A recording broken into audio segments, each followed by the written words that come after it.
Section 34, sums deductible from gross profits. Now, the following sums shall be deducted. Again, क्या क्या, any amount by way of डेप्ट admissible in accordance with this, ये हमने देख लिया था, मतलब इनकम टैक्स के अंदर या फिर एग्रीकल्चर इनकम टैक्स लॉ के अंदर जो हमारा डेप अलाउ होता है वो यहाँ पे अलाउ हो जाएगा डिडक्शन में. सेकंड, क्या चीज अलाउ हो जाएगी, subject to the provisions of section 35, कोई भी डायरेक्ट टैक्स है which the employer is liable to pay, वो हो जाएगा यहाँ पे.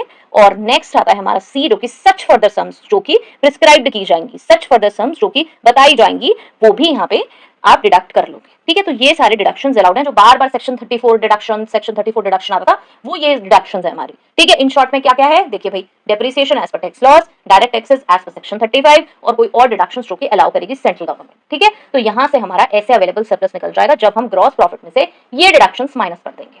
ठीक है, चलिए अब आता है हमारा एग्जाम्पल, इसको एक एग्जाम्पल से समझ लेते हैं. तो ग्रॉस प्रॉफिट्स कितने हो गए, 12 लाख है हमारे पास. नाउ अप्लाई करें डिडक्शंस. अगेन ये ऐसी अमाउंट ली है, ग्रॉस प्रॉफिट है 12 lakh.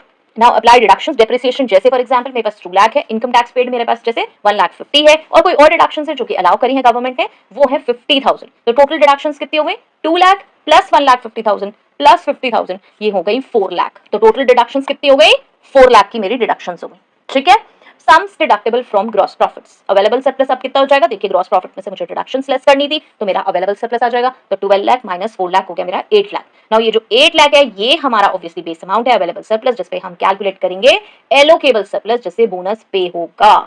Okay, I hope so ये क्लियर हो रहा होगा. यहाँ पे फिगर्स से आपको अब काफी क्लैरिटी मिल रही होगी. ठीक है, तो यस आप स्लाइड्स रोक सकते हैं, दोबारा सुन सकते हैं, नोट करें प्लीज, इसे कैजुअली ना लें, नोटबुक में इसको जरूर नोट करें और पीछे से जाके फिर दोबारा से चेक करें, तब ये आपका पक्का हो जाएगा. बहुत इजी है. यस फिगर्स मिसिंग थी तो थोड़ा सा टिपिकल हो जाता है. चलिए आई होप सो ये क्लियर हुआ होगा. क्लियर हुआ है मुझे जरूर बताएं. And till next video, all the very best, stay happy, stay safe. Thanks for watching, bye bye.